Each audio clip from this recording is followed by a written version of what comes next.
तो आज मैं आपको एक अनोखी रहस्यमय कहानी सुनाऊंगी। अगर आप चैनल पर नए हैं तो अभी सब्सक्राइब कर ले। यह मेरा दूसरा नया चैनल है ताकि और भी रहस्यमय कहानी सबसे पहले आप तक पहुंचे तथा कहानी पूरा देखें, क्योंकि अंत में एक अनोखा रहस्य छुपा है। धन्यवाद। तो सुनिए।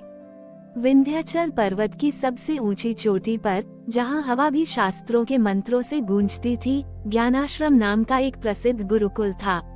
ये गुरुकुल अपने कठोर अनुशासन और गूढ़ आध्यात्मिक शिक्षाओं के लिए विख्यात था। यहाँ के गुरुजन वेदों, उपनिषदों और अन्य धर्म ग्रंथों के प्रकांड पंडित थे। हर श्रावण मास में गुरुकुल में विशेष प्रवचन और ज्ञान चर्चाएं आयोजित होती थीं, जहाँ गुरुजन अपने ज्ञान का प्रदर्शन करते और शिष्य उनसे शिक्षा ग्रहण करते थे। परंतु पिछले कुछ दशकों से ज्ञानाश्रम के गुरुजनों में अपने ज्ञान का अहंकार और अन्य आश्रमों या साधारण भक्तों के प्रति घृणा का भाव बढ़ गया था। वे सोचते थे कि केवल उनके पास बड़ी ही सच्चा ज्ञान है और बाकी सभी अज्ञानी हैं। वे अपने प्रवचनों में केवल जटिल शब्दों और सिद्धांतों का प्रयोग करते थे, जिससे साधारण शिष्य या ग्रामीण उन्हें समझ नहीं पाते थे।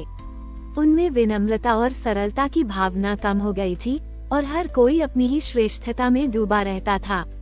इस बदलती हुई मानसिकता का परिणाम ये हुआ कि गुरुकुल में भले ही ज्ञान चर्चाएं होती थीं, पर उनमें आध्यात्मिक ऊर्जा और सच्चा बोध नहीं था। गुरुकुल का वातावरण शुष्क और नीरस हो गया था और शिष्य भी केवल रटने पर ध्यान देते थे, न कि ज्ञान को आत्मसात करने पर।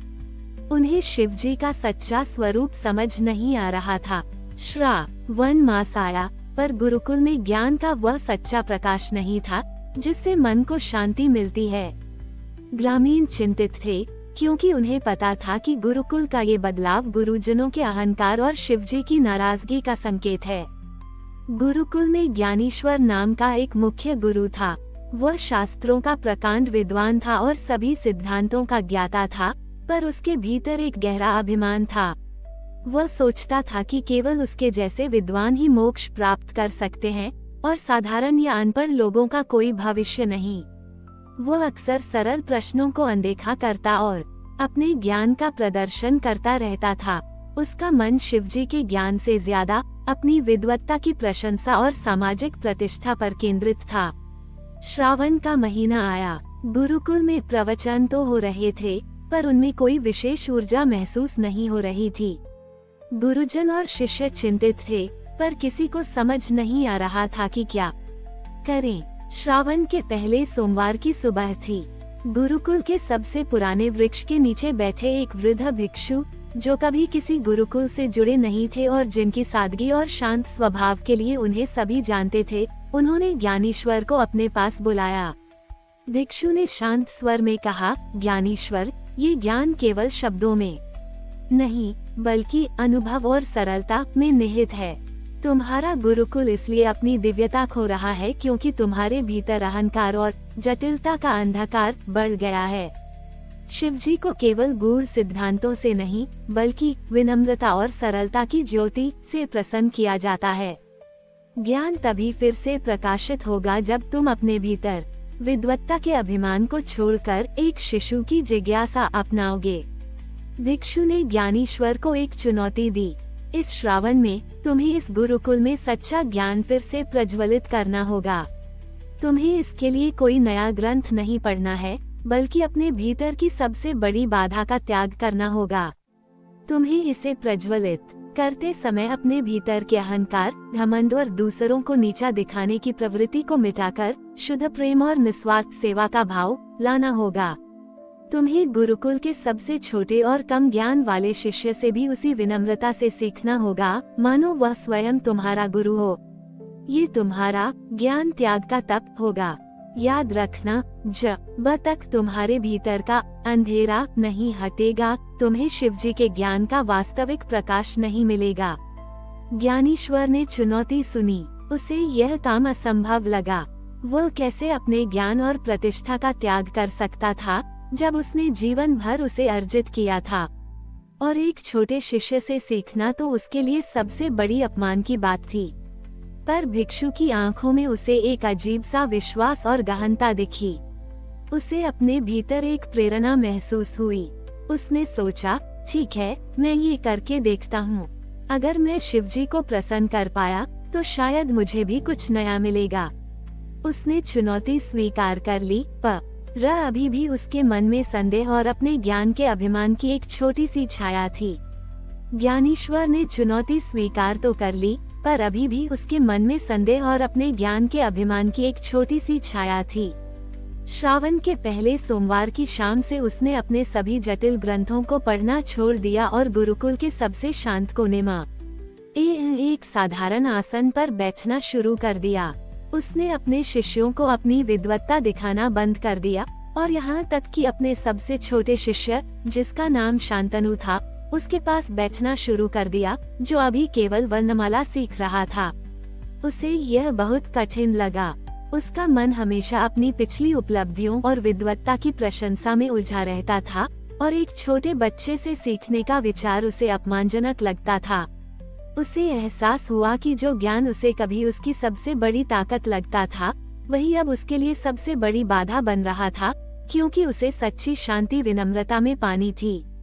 धीरे धीरे जैसे जैसे ज्ञानेश्वर हर दिन निस्वार्थ भाव से शांतनु के साथ बैठकर वर्णमाला और सरल भजन सीखता गया, उसे केवल अपनी पुरानी आदतों को तोड़ना ही नहीं, बल्कि एक आंतरिक बदलाव भी महसूस हुआ।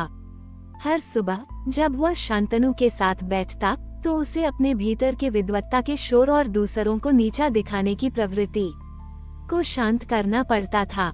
उसका ध्यान अब अपनी प्रतिष्ठा पर नहीं, बल्कि प्रत्येक शब्द की शुद्धता और ज्ञान की सरलता पर केंद्रित हो गया था। ये सीखना केवल वर्णमाला दोहराना नहीं था, ये उसके आत्मा का शोधन बन रहा था, शिवजी को अर्पित एक तपस्या। वो अब किसी को कुछ साबित करने के लिए सीख नहीं रहा था, बल्कि अपने भीतर की शांति और उस पुराने करुणा के भाव को वापस लाने के लिए कर रहा था। श्रावण का अंतिम सप्ताह चल रहा था। गुरुकुल में ज्ञान की कोई विशेष ऊर्जा नहीं थी और गुरुजन अभी भी अपने अपने अहंकार में डूबे थे। ज्ञानेश्वर लगभग थककर चूर हो चुका था। उसके शरीर में ऊर्जा कम थी, पर उसके मन में एक अद्भुत शांति थी। एक शाम जब वह शांतनु के साथ बैठकर ओम नमः शिवाय का सरल जाप कर रहा था, तो शांतनु ने अचानक पूछा, गुरुजी, क्या शिवजी केवल बड़े बड़े मंत्रों से प्रसन्न होते हैं या फिर इस छोटे से नाम से भी? उस छोटे से प्रश्न में एक ऐसी गहरी मासूमियत और शुद्ध जिज्ञासा थी, जिसने ज्ञानेश्वर के हृदय को छू लिया। उसे लगा जैसे शिवजी स्वयं इस बालक के रूप में उसे संदेश दे रहे हैं कि सच्चा ज्ञान सरलता में है।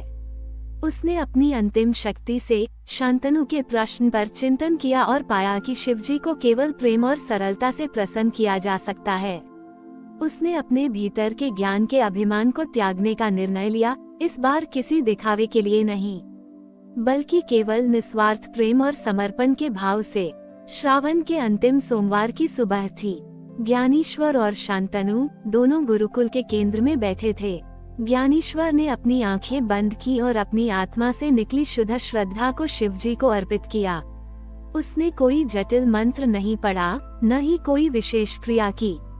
उसने बस अपने हृदय के भीतर से उस विनम्र प्रेम और सच्ची जिज्ञासा को प्रवाहित करने का प्रयास किया, जो उसने अपने तप से अर्जित किया था, ठीक उसी तरह जैसे शांतनु कर रहा था।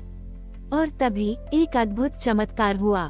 गुरुकुल के केंद्र में स्थापित शिव का शिवलिंग, जो दशकों से निस्तेज था, अचानक एक तीव्र नीले सफेद प्रकाश से जगमगा उठा। उसकी आभा इतनी विशाल और तेजस्वी थी कि उसने पूरे गुरुकुल को ही नहीं, बल्कि पूरे पर्वत को प्रकाशित कर दिया। गुरुकुल में फैला औपचारिकता का माहौल तुरंत एक गहन शांति और आनंद में बदल गया। हर किसी को अपने भीतर एक स्पष्टता और शांति महसूस हुई, मानो उनके सारे संदेह और दुख दूर हो गए हों। गुरुजनों का अहंकार और शिष्यों की निराशा तुरंत प्रेम, विनम्रता और आध्यात्मिक बोध में बदल गई। गुरुजन और शिष्य, जो उस अद्भुत प्रकाश से आकर्षित होकर गुरुकुल के केंद्र की ओर दौड़े, वे शिवलिंग को पूरी भव्यता से प्रकाशित देखकर हक्के बक्के रह गए। उन्होंने ज्ञानेश्वर को शांतनु के बगल में विनम्रता से बैठे देखा। उसके चेहरे पर एक ऐसी दिव्य शांति और करुणा थी जो पहले कभी नहीं थी। उन्हें एहसास हुआ कि यह केवल एक शिवलिंग का चमत्कार नहीं था, बल्कि ज्ञानेश्वर के भीतर के अहंकार त्याग और सच्ची श्रद्धा का प्रतिबिंब था, जिसने गुरुकुल और पर्वत को सत्य के उजाले से भर दिया था। ज्ञानाश्रम वास्तव में विनम्रता और आध्यात्मिक ज्ञान का स्थान बन गया था। ज्ञानीश्वर, जो कभी अहंकारी और ज्ञानी था, अब ज्ञानाश्रम के लिए सच्चा गुरु और प्रेरणा बन गया। उसने गुरुजनों और शिष्यों को सिखाया कि सच्चा ज्ञान और दिव्यता केवल शास्त्रों में या बाहरी दिखावे में नहीं, बल्कि अपने भीतर की विनम्रता, निस्वार्थ प्रेम और सभी जीवों के प्रति समानता में मिलती है। शिवलिंग अब केवल गुरुकुल का प्रतीक नहीं था, बल्कि एक निरंतर याद दिलाता था कि सच्ची श्रद्धा और अहंकार का त्याग ही सबसे बड़ा प्रकाश है, और वही हमें शिवजी के वास्तविक स्वरूप से जोड़ता है। हमारी और भी आध्यात्मिक एवं अनोखी कहानियाँ देखने के लिए हमारे चैनल पर जाए तथा धार्मिक एवं पौराणिक अनोखी कहानियाँ हमारे चैनल पर है। कृपया जाके देखें तथा हमारे चैनल को सब्सक्राइब करके रखें और वीडियो लाइक जरूर करें। धन्यवाद।